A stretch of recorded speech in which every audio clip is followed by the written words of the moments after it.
Hi, and welcome to the Power Hungry Podcast. I'm Robert Bryce.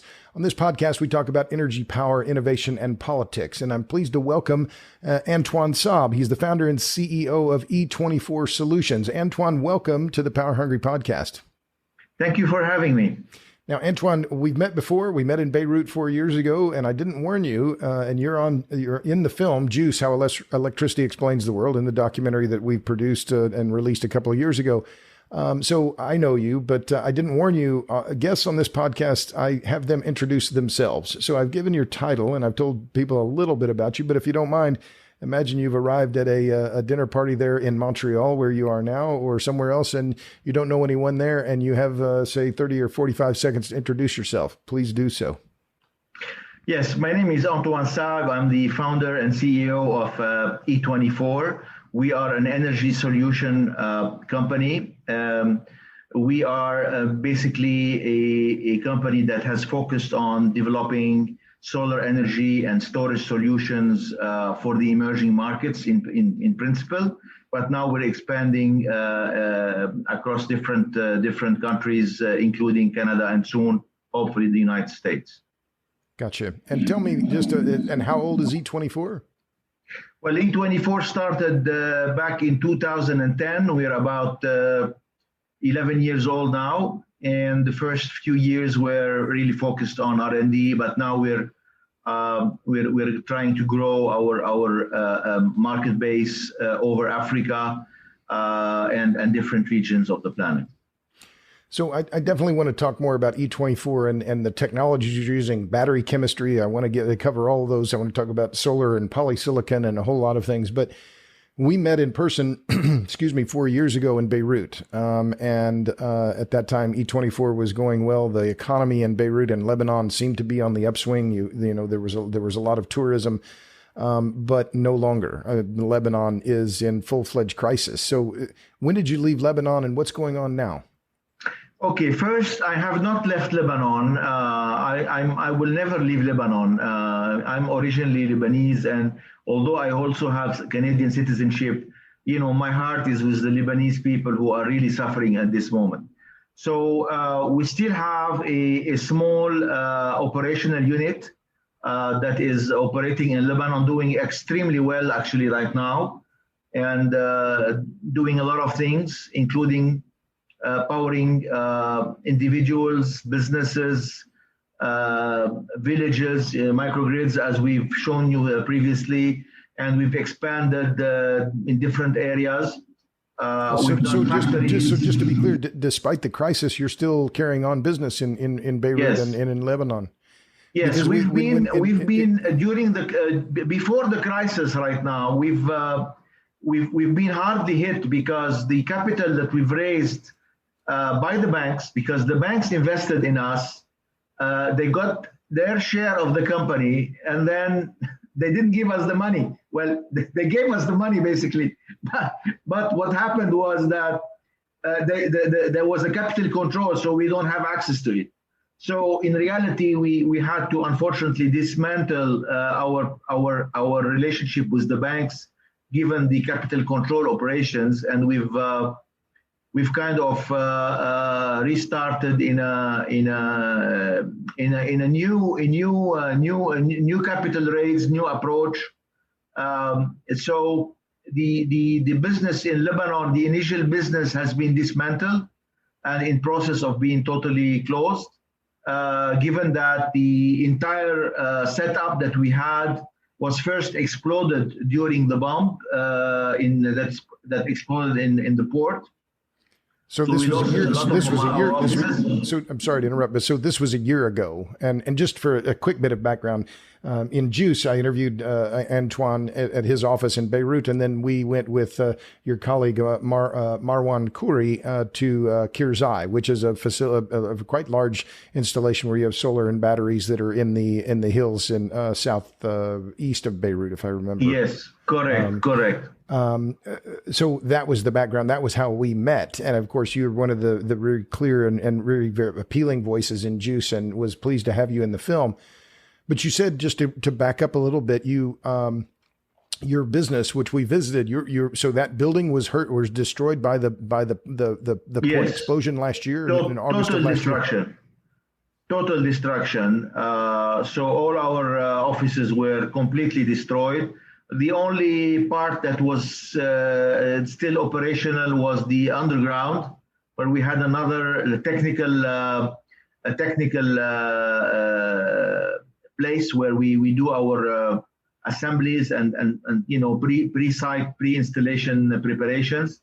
That was still operational. So I had to buy another office, set it up, put some more injection of personal money to keep operation and to keep supporting the existing customers.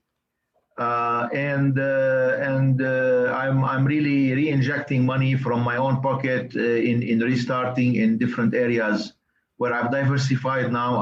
I'm doing business over Africa, Canada as well. So, we suffered a very, very strong blow due to the port, because we also had inventory in the port. And everything exploded. So we lost our inventory there. So really, it was a very, very difficult to operate under financial crisis, capital control, destruction of our offices. Some of our employees had to leave because, they had families that could not continue living in a very hectic place. So we've really suffered a lot. But we are a company that is really that we intend to continue. We think we have at least we have some moral obligations towards our fellow Lebanese people, at least to help a lot of people who have sometimes heart problems, oxygen problems, and we've been helping a lot locally. It hasn't been very profitable. It hasn't been profitable, but we sustained and we supported our existing projects, and we haven't left our clients there. Well, so tell me, if you don't mind, as I said, I want to talk about E24, but give me the update. I know that you have colleagues and employees in Beirut and in Lebanon more broadly. What's the situation like there? I mean, I've been following it in the media. I've written, I had a piece in Forbes about the shortage of fuel for the hospitals at American University of Beirut Medical Center. I mean, it just sounds like a complete. It's a nightmare, Robert. It's a nightmare. You cannot believe what's happening.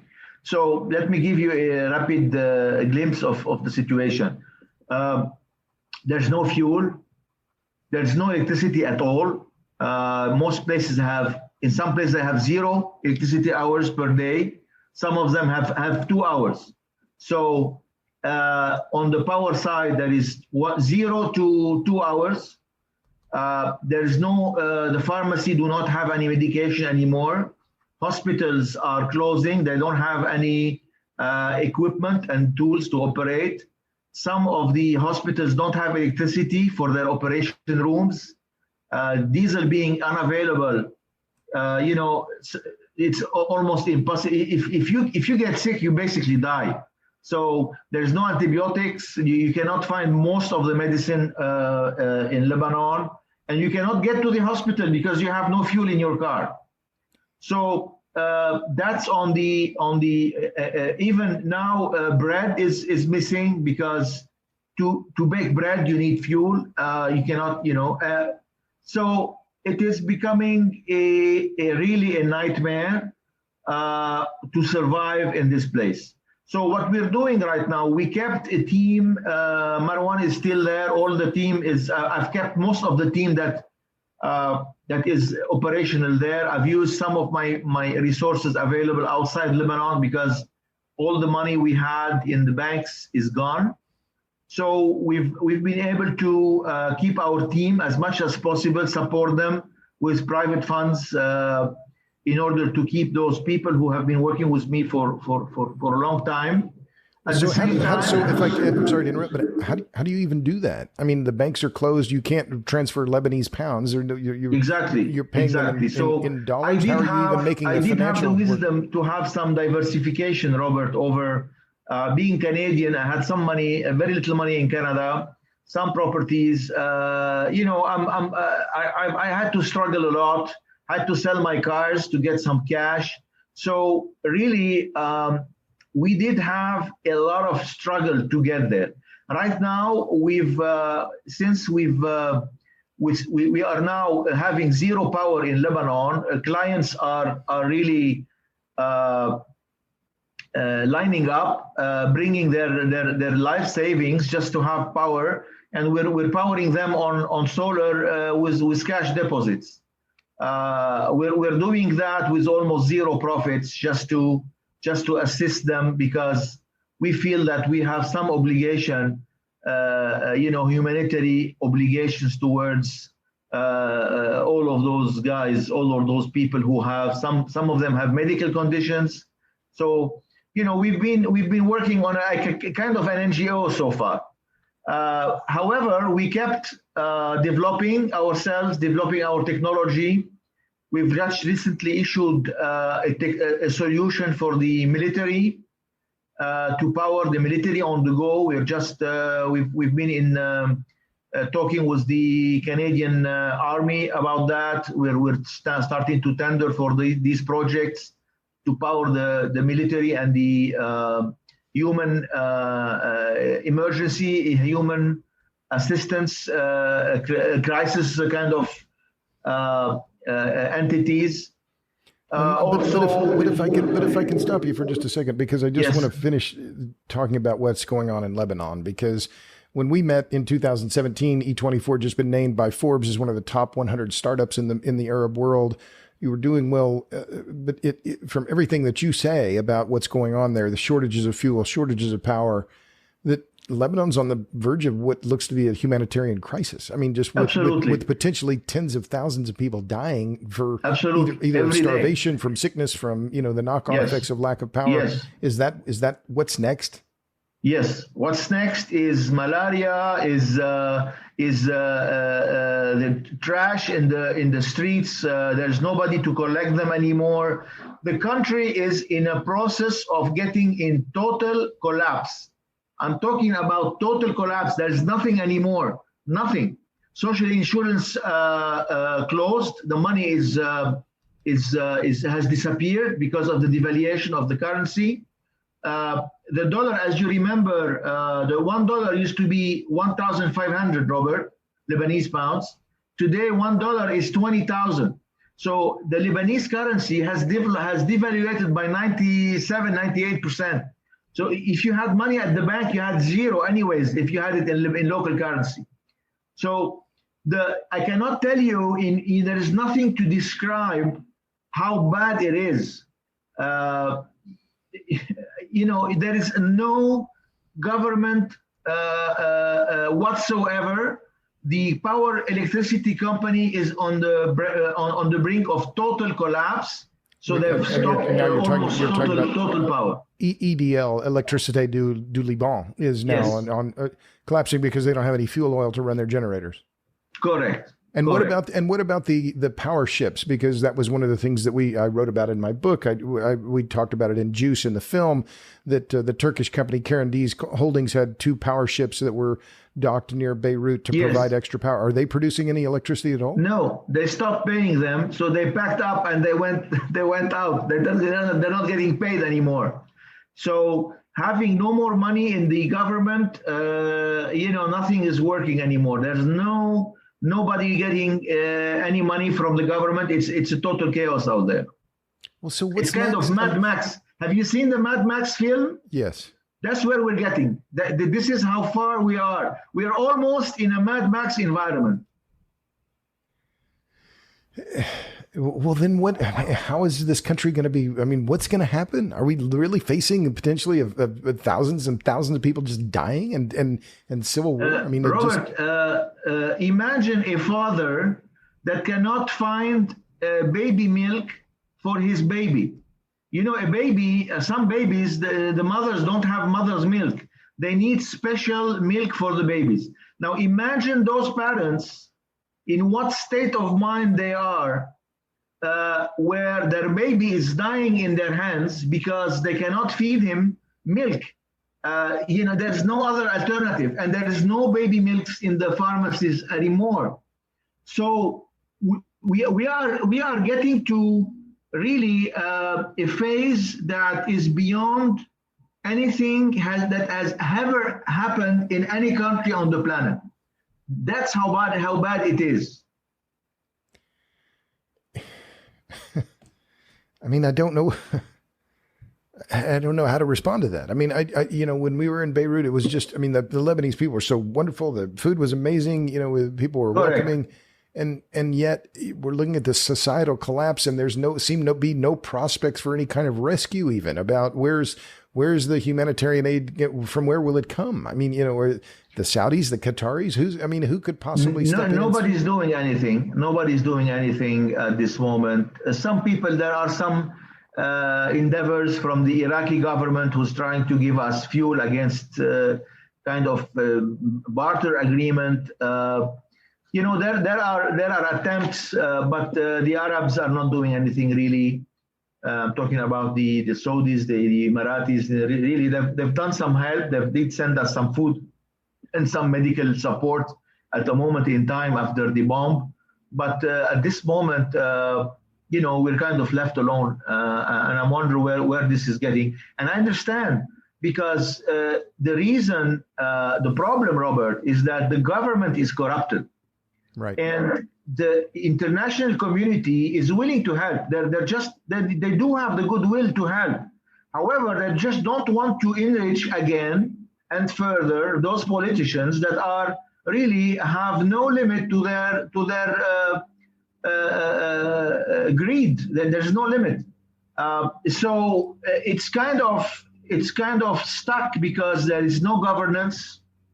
And there's no way to get out of this situation. The French president went to Lebanon, tried to do something, but tried to send a clear message that the Lebanese has to stop. The government has to change his attitude, but still the same thing, and nothing is getting done. I'll just add for people who are listening, the peculiarity of one of the peculiarities about Lebanon is a very divided society where you have the government is split between the Shia, the Sunnis, and the Maronite Christians, right? That they split the government with one of each in each position of power, and this sectarian division has been in place for decades, and is still in the wake of the civil war, has been one of the reasons why, as an outsider, I see the corruption. So you were born were you a native of Beirut? Was that where you were born? I was born in Beirut. I immigrated to Canada in 2001, and I became Canadian like 20 years ago. So I've been really diversifying myself over Lebanon and Canada, and didn't put my eggs in the same basket. However, I've lived in both countries almost equally. However, you see, I'm really in a position right now where I'm reconvening or repositioning the business to operate out of Canada. I've won a few projects in Africa, so the company has been doing good. But the crisis in Lebanon has affected us substantially, and delayed our progression in a substantial manner. I mean, we had, and we are kind of, we're feeling that we need to do something towards our fellow Lebanese. We cannot just having that solution that we've developed. We have the cure, and so we've been trying to help as much as we could. We couldn't focus on being profitable. But your ability to do that is very, very, very limited, very constrained because of just the issues of logistics and capital and so on. So Sure. you're now in Montreal. When did you move from Beirut to Montreal? When did you personally move? I've always had an apartment here. I've always been kind of living, had some minimum infrastructure in Canada, even when I was in Lebanon. So I just arrived here a couple of weeks ago, and I'm really working online with my team in Lebanon almost every day. So we're doing very well in Lebanon right now. We've done many more villages. We are in current discussion with the European Union for the funding of of a 2,000 household village again in the south. We've done 2 villages in the north. So at the same time, we're doing a lot of high or critical loads, like we're powering hospitals or different critical applications. Some people who have we're prioritizing people with health issues, people who have oxygen needs. These people need 24/7 power to survive. So we've kind of been we're operating as an NGO almost. That's how we're doing business right now. And so just a technical question on that, and then I want to move on to E24 because I knew that you would be very up to date on what's going on in Lebanon, and but how are you even? Your colleagues in Lebanon, they're charging their phones with your cell phone, with the solar systems. How are they having power? How are you communicating with them on WhatsApp or on Zoom, or how do you do it? Yeah, so we as I told you, we had some. We thought about this far before. When you came to us in Lebanon like 4 years ago, even all our offices were equipped with solar and storage. So we've built our own survival unit. So we do not have power problems in our offices. So all our team are running, recharging their phones, etc., from our solar infrastructure in the office. At the same time, we've also delivered equipment to all our team in their homes. So our employees are doing fine. They're only having some trouble finding fuel to commute between their homes and business. But Lebanon and Beirut being a small place, it's so far we're managing fine. But we're very worried about the issue related to health because if pharmacies are not there, if anybody falls. If anybody has COVID, I mean, we have extremely strict COVID controls in our office because if somebody gets sick, it's impossible to cure him. Even though that there was some now vaccination in Lebanon, people are getting vaccinated, but still, we've got about 10 or 15% of the population getting vaccinated. So in these circumstances, if somebody gets sick from COVID or from anything else, almost impossible to go to the hospital. It's incredible, but anyway, let's move on because it's heartbreaking to hear you talk about what's going on. But let me talk about if we can zoom out now, because I'm fascinated by the growth of E24 and what we talked about in your office in Beirut back in 2017. And I've thought a lot about one of the things that you said in that, and it's a thing that we included in the film, and I quoted you in my book, Question of Power. You said the infrastructure, I'm quoting you here, the infrastructure that every country on the planet has is basically fixed, and it takes time. And the larger the country, the more time it takes to upgrade that infrastructure. Well, I've thought about that a lot because what I see in the United States is this talk about, we'll add more renewables. All we have to do is build a whole bunch of high voltage transmission. Well, it's almost impossible to build that. I mean, and it's almost impossible it's not impossible, but increasingly difficult to build very large wind projects because local people are saying, well, we don't want that.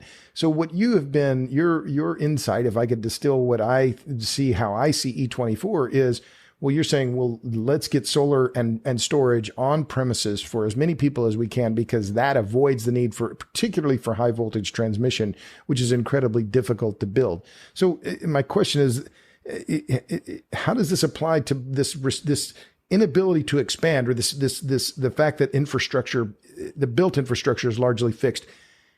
How does that apply around the country now, or around the world rather? And how does that figure into what E24 is trying to do? Yes, thank you for this excellent question. Let me actually, everyone in this solar business is almost now is converging into the same thoughts. So in reality, what's happening right now is that, don't forget, there is a new component, which is the electric cars, and those cars are are really, this market is becoming, is growing at a very fast rate. So we are on top of the existing exponential growth in power demand due to growth of the economy and so many factors. You've got a new component, which is a huge addition of power demand to charge electric cars. So this phenomena is going to lead to a problem. It is inevitable. It's like in 2006 or 5 when people were, at the time, if you remember the financial crisis in the States in 2008, there was one guy shorting the market because he knew it was inevitable. So at this moment, what I can tell you is that if you take the numbers and look at the way the market is growing in terms of demand, and look at the speed of growing of the electrical infrastructures across North America, I'm not talking about only in the United States, Canada is in the same trouble. So at the speed of growth of demand, it is by far outpacing the capability of the utility companies to grow the grid.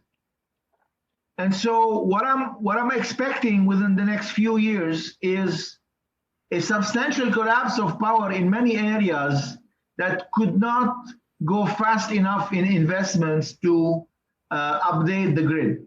And so it's inevitable, even if you put the money right now, if you have all the billions of dollars you need to actually implement the upgrade of the grid, it's going to be a problem. So right now, I can tell you, I've been seeing things before that happen. I'm a guy who knows what I'm talking about.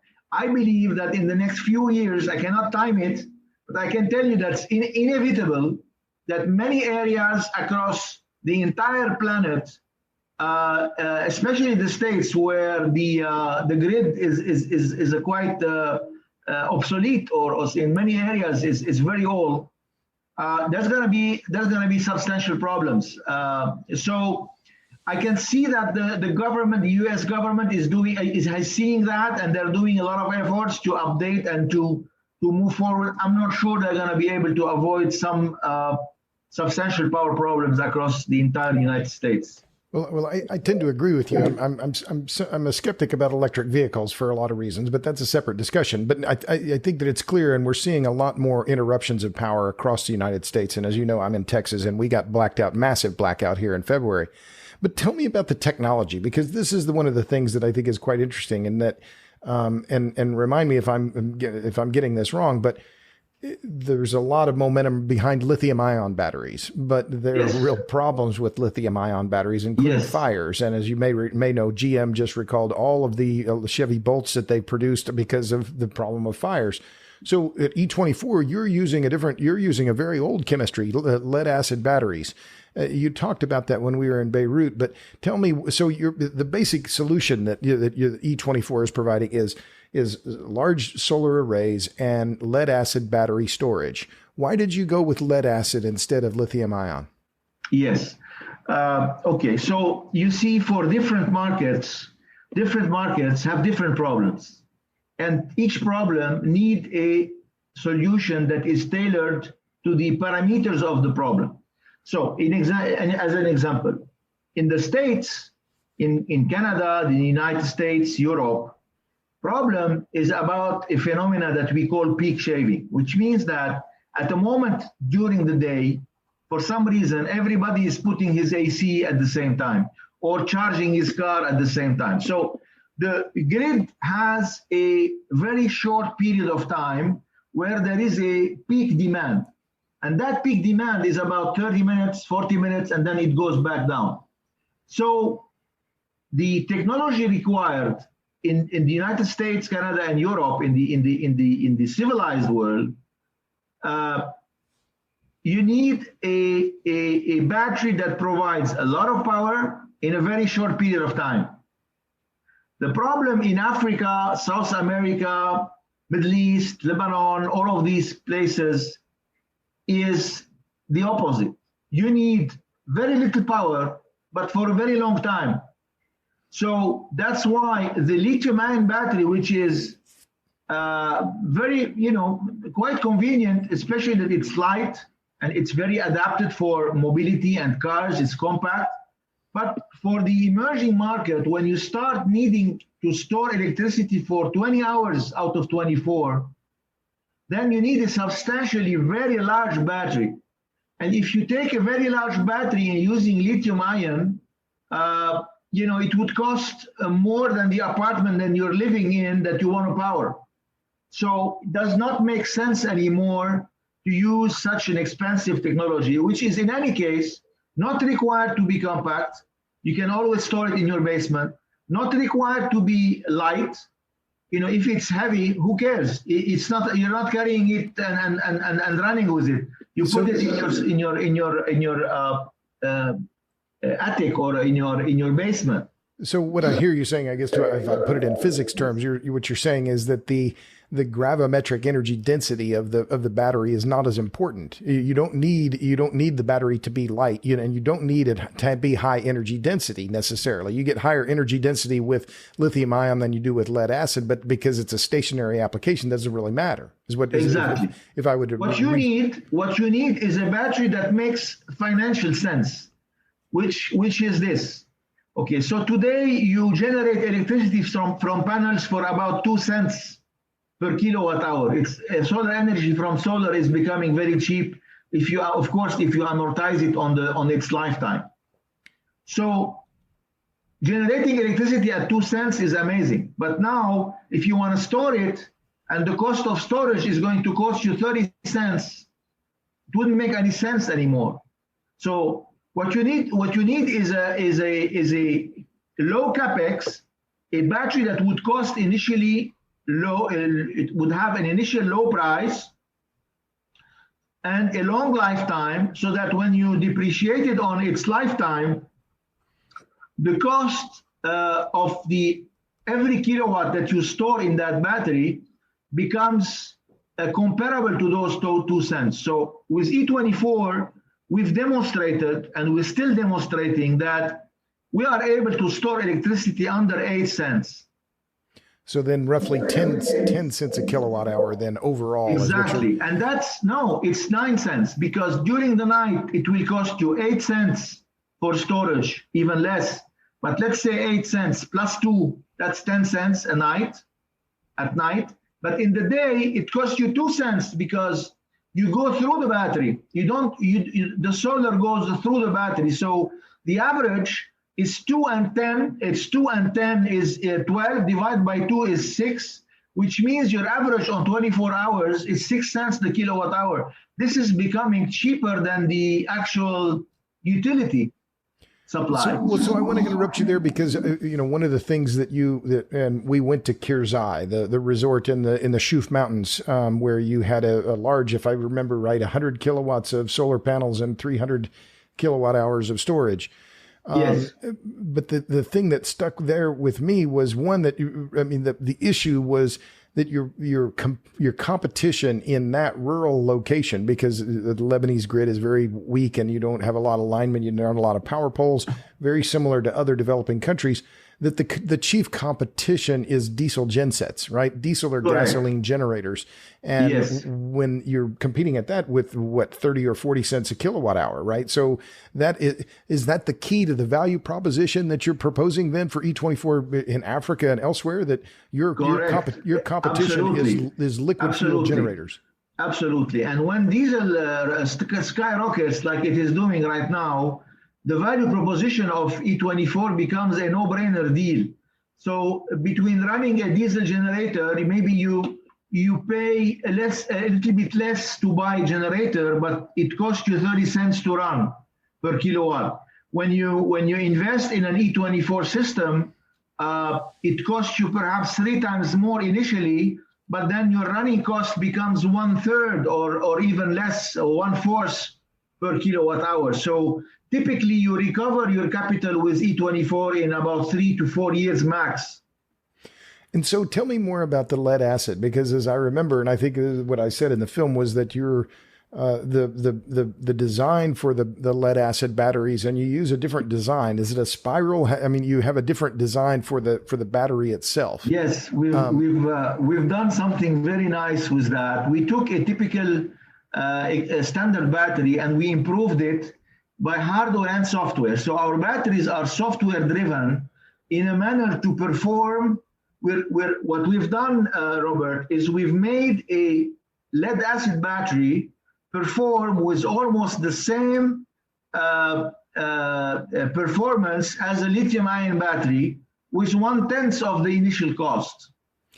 And you, and I'm going to interrupt for just a second. I'm talking to Antoine Saab. He's the founder and CEO of E24 Solutions. You can find out more about him on e24solutions.com on the interweb. He and I met 4 years ago in Beirut. He's one of the stars of Juice, How Electricity Explains the World. He and his colleague Marwan El Khoury were gracious and showed us around Kirzai, which is one of their facilities in Lebanon that I assume is still working now and doing well. But tell me, the batteries, then you said you designed them. They're designed, as I recall, they're designed in Bulgaria, manufactured in India, and then shipped around the world. Is that still your supply chain? Yes, that's still what we're doing. Why Bulgaria? How does Bulgaria doing a big factory in Canada, actually? It's very strange that even Canadian factories are now have wondered and checked all the technology there is in North America, and that they didn't only decide to execute their factory. It's a transformer factory. They did the factory with us, but now we've also partnered with them. We've built our own factory near theirs, and we are going to start producing for the North American market equipment out of Quebec, Canada. Really? And how soon will that be, Antoine? Less than 6 months from today. So you'll be producing lead acid batteries in Canada that are branded with E24? I would say assembly. Right now we're going to do an assembly work because our technology has grown a lot since we've met, Robert. So we now have standardized container systems. So what we do is we've got all our technology packed in a container that is pre-assembled, and we deliver containers to power factories that are already made. So once the container lands, we plug it to the factory and we install solar panels on the roof, and then that's it. It takes 4 or 5 days to execute a substantially large project. So to understand, so you're saying your lead acid batteries that you're designed in Bulgaria, they're put together in India and then shipped on in a shipping container right to the site? Then is that what? No, let me explain. Let me clarify. Okay. So we've got about 22, 23 suppliers across the planet. Each one of these suppliers manufactures a sub-assembly. Some of them do a small part, some boards. All of those sub-assemblies are shipped to one place. One of them is going, all of these parts are shipped to Bulgaria for the European market and to Canada for the North American market. So in these factories, what we do is we assemble those sub-assemblies together in order to make the final recipe. And this way we make sure that our intellectual property is protected. At the same time, we add our software, which is also a proprietary software, and we connect the systems to the grid so that we have full visibility through a web-based platform. And so, can you give me an idea then of what are E24's revenues? What's your run rate now? Well, we just closed a $30 million contract in Nigeria to power, this is our biggest deal so far, to power a telecom firm to power mobile telephony sites. So we just closed 600 sites. We've just shipped our first unit. We're going to ship 599 more. We just shipped the first unit just to make sure the client is happy with it and make sure we've customized it to the client's needs. And next, we're going to mass produce the rest. We have another pipeline for about 3,000 of those containers going to another company in Nigeria. It's still confidential, but it's going there soon. So our model in Nigeria is precisely, for example, is an energy as a service where we bill a fee per month per site to power those mobile telephony operators. At the same time, we've just now issuing a new solution for mines. So we'll be announcing that soon. We have also much bigger project. We're working on it right now for gold mines, copper mines, all kind of mines, where we deliver a massive multi-megawatt system, also containerized, to power mines with from 2 megawatts to 30, 40 megawatts in a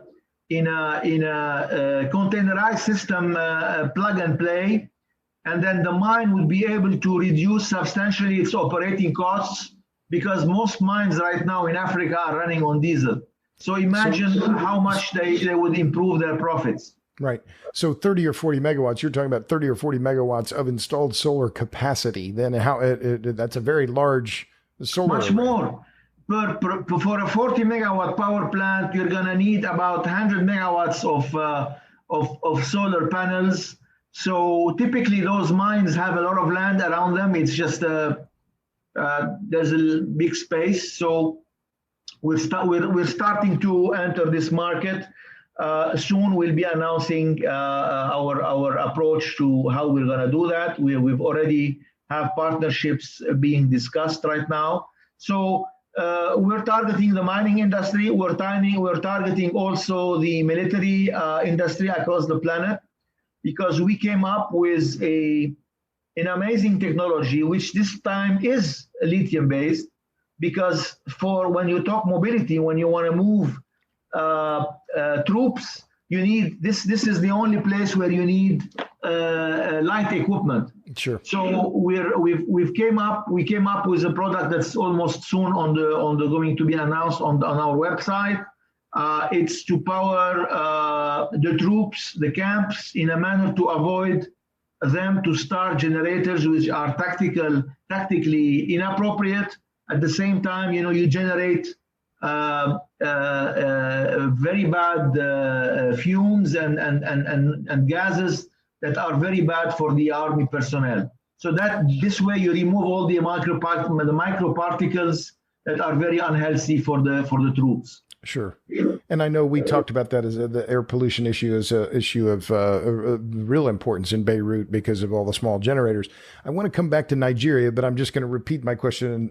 This is what I do. So your run rate then at E24 on an annual basis, can you disclose that? What's your revenues on it? I don't disclose my revenue because it would affect our discussions with different parties. So we're keeping the company as private as possible at this moment. We are working on in a manner. Number of employees, something like that. What how many people? We are about 120 people at this moment. 120. Yes, overall we are 120, but we're growing fast. Even the Lebanon market now, we're hiring like crazy. So I think we'll be right now, because the fuel is no more subsidized in Lebanon. So we have no more competition from generators. And so the demand on our technology is like, we have people lining up. Like every morning we have like a queue in front of the office for people coming with their bag of cash that they took from the mattress just because they don't want to be left in the dark. So in Lebanon, it is a massive product, a massive deployment. But it's not really profitable because we're doing that on a humanitarian basis, really. Sure. We're not really making big profits out of this. Well, so we're sustaining our equipment, our team. Right. So let me ask about Nigeria, because I was just looking at Nigeria, in fact, earlier today, because of the issue of standby generators, the small generators, which you're very well familiar with in Beirut. And those sales of those generators in the United States are booming, right? Because we're seeing more blackouts, right? In Texas, California, across the country, more extended blackouts, severe blackouts. Nigeria is the prime example of this, right? Where there's a country of 200 million people, depending on whose numbers you believe, between 20 and 60 million small generators, which is just incredible. And you made this point when we interviewed you for Juice about the issue of air pollution and so on. But the question here I'm getting to, Antoine, is the issue of microgrids. And your company is pushing microgrids that are solar and storage with polysilicon PV panels, lead acid batteries, and maybe some lithium ion batteries. But you said, I'm quoting, you said, microgrids are the future because it will be, this is what you said when we talked in Beirut, it's inevitable because utilities will not be able to upgrade at the same speed as the demand in power. Is that, it sounds to me like your thesis is exactly the same today as it was when we talked 4 years ago. Absolutely. But not microgrids with liquid fuel, but not microgrids using combustion engines. No, I don't believe in diesel, Robert, because, you know, the equation is simple. I mean, for me, there is it doesn't take an Einstein to figure it out. It's obvious. If you take any generator and you look at how much liters of fuel does it consume per hour, you multiply that cost of per liter multiplied by the cost of the fuel, and you calculate how many kilowatts hours would that generator give you. You will figure out, you will realize that you're about 30 cents in almost everywhere on the planet, even in places where the fuel is actually being taken out of the ground. So at 30 cents, you compare that to the solar power being generated at 2 cents. So 2 cents versus 30 cents, there is something to be done there. And if you are able to store electricity with a reasonably cost-effective technology that is really reliable, that same as what we are doing, the only problem you have to execute that and to become a kind of widely spread process is the funding mechanism. So the problem right now is that in these poor countries, they don't have enough cash to pay for the initial costs. And so what I'm seeing the reason things are getting delayed is that these companies that do the actual funding of these infrastructures are really starting to grow and to operate and to understand the business. And that's what takes time, because deployment of capital is lagging. The technology is there. The capital is not understanding yet how to address that and how to manage the risks. So this is getting there. We're dealing now. We have a special person in the company that handles relationship with investors, but it's hugely profitable for the investor because we can guarantee at least 7 to 10% return on investors' money, in a blink of an eye, in a kind of continuous return every year on year. It's almost an unbelievable yield, but that's an opportunity that is there today. And we are waiting for the financial market to start developing the tools. And once this is done, you're going to see a massive deployment of storage and microgrids, you name it, across all over the world. Once the capital can follow. But therein lies that key challenge. And you alluded to this earlier, which is that upfront capital cost is significantly higher, right? And the operating cost is lower, but that you need that upfront capital. Similar, I guess, would be to hydroelectric project or something like that. All the costs are front loaded. But let me challenge you on a couple things. And I do so in a friendly way. Obviously, we're friends from a long time ago.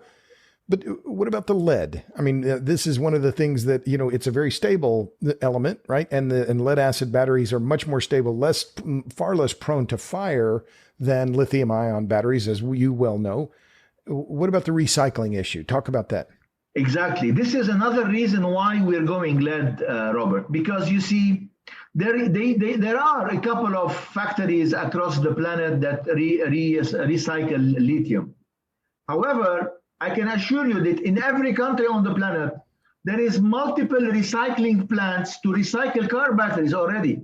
So lead batteries have already their channel of recycling. They're being recycled, and the yield is 98%. So a car battery today gets recycled, and you get plastic, lead, and then there is a process by which you do that, and that process is available in each country on the planet with competition. So even in Lebanon, there is 3 or 4 recycling factories for cars. So this is why E24 uses the same recycling, local recycling facilities. This way we save on shipping those batteries back to some factory in Canada or the States that recycles lithium. So this is one very, very important point in favor of lead acid. At the same time, it is impossible to burn. You cannot, even if you throw a battery in the fire, it will melt. That's it. You know, it will make some smoke because the plastic will, but it is not a fire hazard, explosion hazard. Imagine a container full of lithium batteries compared to your iPhone that used it. Some of them exploded in the initial times. Imagine a 40-foot container when there is an explosion of one of the cells. That's another bomb. It's that bad. Now, I understand that lithium has done a lot of controls, and they've done, but it's still lithium, and lithium by itself is a hazard. So that's why I'm in favor of lead acid. There are today other companies, including American companies, who are producing other technologies than lithium. We are looking at possibly adding to our portfolio, depending on the size of the projects. We are looking at integrating also other possible technologies than lead acid that are currently being developed across the world once the cost benefit starts to be reasonable. So then let me ask you about the polysilicon, because lead, of course, is highly toxic, but you're right. I mean, one of the things that's remarkable about lead acid batteries is their recycling rate. They're, 98%, 99% are recycled and turned into new batteries, whereas if memory serves, it's in the single digit percentages of lithium ion batteries. So there's a huge waste issue that's looming for the lithium ion producers. But what about polysilicon? Because this is one of the things that in the last few weeks, last few months, we've seen where the Chinese government has subsidized the production of polysilicon in Xinjiang, and the use of Uyghur labor. Something like half of all the polysilicon in the world was coming out of Xinjiang, and much of that was using slave labor from the Uyghur and Muslim minorities. Yes, that's no good. That's bad. That's not good. It's a huge black mark against the entire solar industry. So how do you? I know when we went to Kirzai, the panels there were from China. They were. I looked at them. So yes, how do you surmount that? And how does the solar industry deal with that issue of polysilicon in the supply chain? Because slave labor is a bad thing, and for any industry, but particularly for an industry that claims that it's green, clean, zero carbon, etc. So I'll tell you about this problem. You are putting your finger on a very, very important worldwide problem. So yes. So first, I believe this is a governmental issue. So basically, each country on the planet needs to take action in regards, because you see the problem is that on E24 level, if the entire market is buying solar panels at 21 cents the kilowatt, at 21 cents the watt, obviously we cannot import solar panels at twice that price, because otherwise we wouldn't be able to sell it at all. So we need to in countries that do not have a mechanism of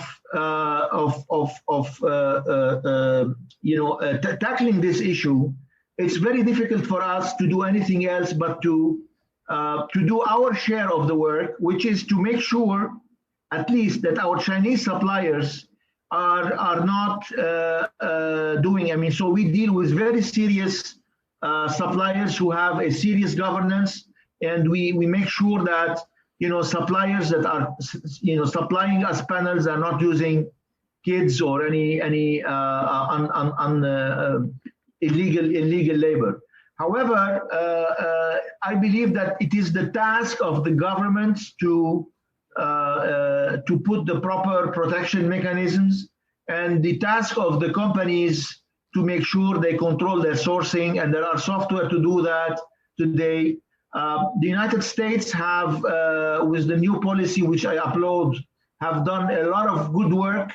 I upload that in the United States. When we start, we're going to be starting in the United States hopefully soon. I will be definitely buying American-made solar panels locally if possible. So, I believe this is the right policy. But you see, if your competition is selling half your price because they have, no morals, or they the country doesn't prohibit, or that there's no tariffs to protect against this, then you cannot do anything basically. So the only thing you can do is make sure, yeah. So you need an international agreement. You need a levelized baseload agreement that we're not going to use this polysilicon from Xinjiang, or they have to be able to prove that. But in the absence of that, what you said, I'm paraphrasing here, is that it's almost impossible for you to do business or to avoid using those commodities. Is that fair? Absolutely, because the client has another alternative, and then you'll be out of business. The only thing you can say is that promote to clients that, E24 uses properly sourced material from quality suppliers with morals, and we've controlled their governance.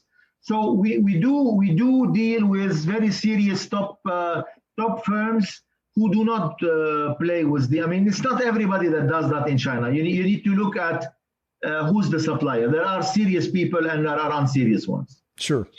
So let me back up, because since we're talking about international trade, and this has been where your business for a long time. You said you have roughly 120 employees. How many in Bulgaria? How many in Lebanon? How many in Canada? How does that break out? And did I hear incorrectly that some of your batteries are coming from India? But now you correct. We manufacture.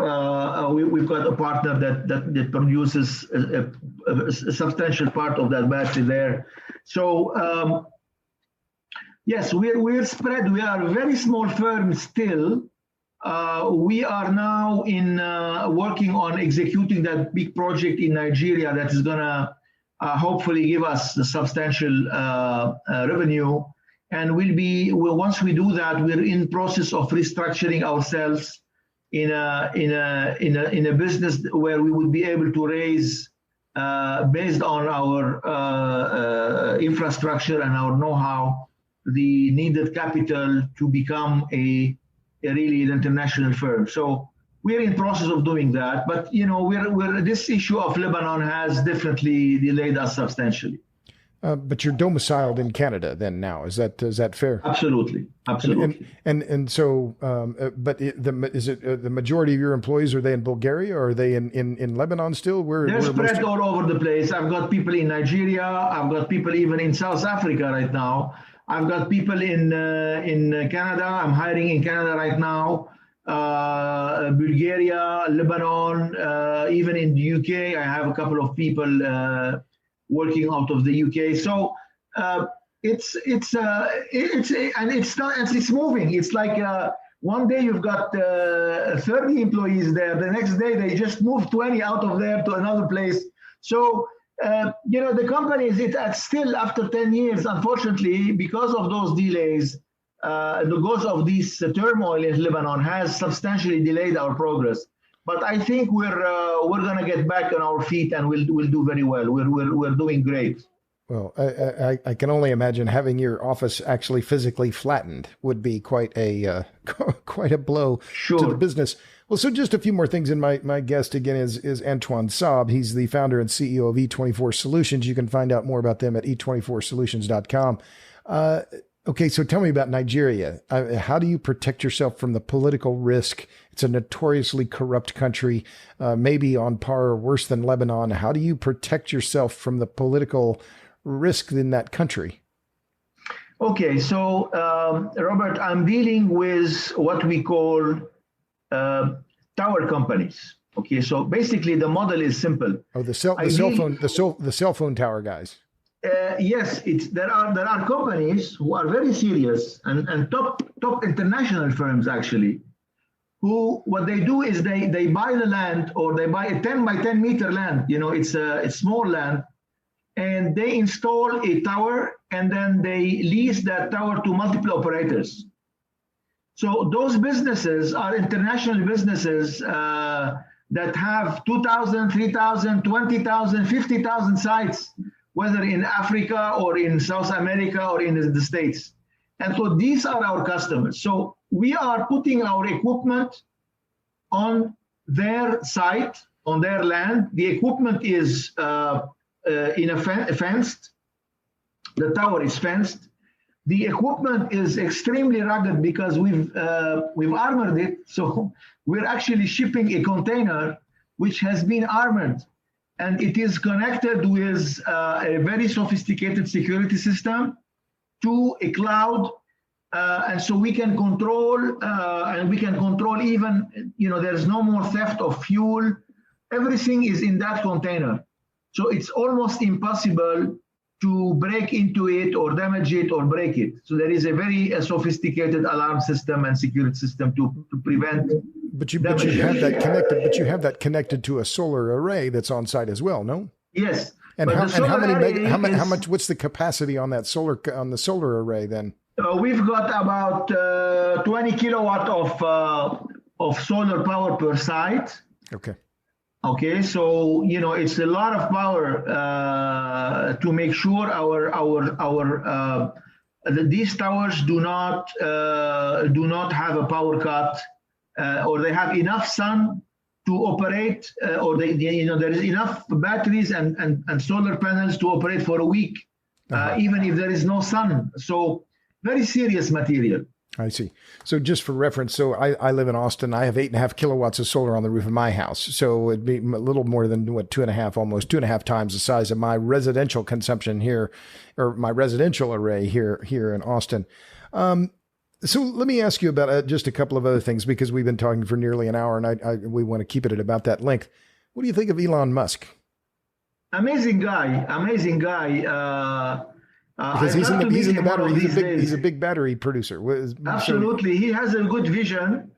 I did start before him, though. I did start in 2010. He started in 2014. But I love the guy. He's developing amazing technology, great vision. I hope one day I'll be able to meet him and see maybe we can do some collaboration on some things. So who do you look up to? I asked you about Musk, but so who are your heroes? Who are the people that you admire, either in business or in society? Who do you think is who do you look up to? Robert, I admire people who did not lose themselves to this tendency of work more, make more. There are people who also have kept their humanitarian side, where they think of doing good at the same time. And so there is nobody in particular, but when I assess someone or I look at somebody, I look that, well, okay, you can make a lot of money and you're always under pressure from shareholders to make more money and drive the stock up, etc. But at the end of the day, we're human beings, and that rush to corporate profit is not the purpose. We need to be happy. And so I look up to people who have created that balance in their lives to, at the same time, put to work their talent. Obviously, the Elon Musks of this planet have a lot of talent. They've put definitely you need to put your time and work for people, but it is important, and I look up to those people who have kept some portion of their endeavor, of their efforts into keeping in mind that we need to be happy, we need to do good, and money is not the end purpose. You mentioned something there that spurred something, and so I know we're going to draw this to a close in just a minute. But one of the memorable things you said in the interview that we did in Beirut, and it's one that we have that came out in the movie, was you said that electricity is a human right. That it means, as Yes. I'm remembering now, you said electricity means you're a human being. And there is still yet in the world, as you know, and it's a point that we make in the film, but there are 3 billion people in the world who are living really in electricity poverty, and roughly 1 billion who are living with no electricity. So is that part of what motivates you? This that you talked about, that desire to bring actually people out of the dark and into the light. Is that was part of what drives you? Absolutely. You've nailed it, Robert. I've been quite successful in my lifetime. I've worked in many different. I have a 35-year career, so I made money for myself. Perhaps I could have stopped working and retired right now. So, but this is not what drives me today. Is definitely there is a drive to start things and to do business. This is always very exciting. But really, what drives me today is this: to see the look on the face of a child who has been living for almost all his life without power, and one day he's got power. And this look in some child's face, and the face of their parents when they have their house being now, even if they have a light, maybe they have one lamp and they get a TV or something, this feeling is, you cannot imagine the happiness it brings me to see people being, getting their human rights, basically, getting that what they need to have in 2021, where people are going to the moon and soon to Mars. I'm having difficulty thinking that 1 billion people do not have power when others are going to Mars. This is what drives me today. So what are you reading? What are the books that you have on your desk or your shelf? What books are you reading now? Well, I do not read a lot. The books I'm going to tell you, you probably won't know them because I have books that I read since perhaps 20 years. I've read definitely the art of war. This is, I think, business is a war, and you need to know how to play it. But I read on the internet what's happening, and I definitely look up to and try to see really who's doing things at the same time profitably, but at the same time humanely.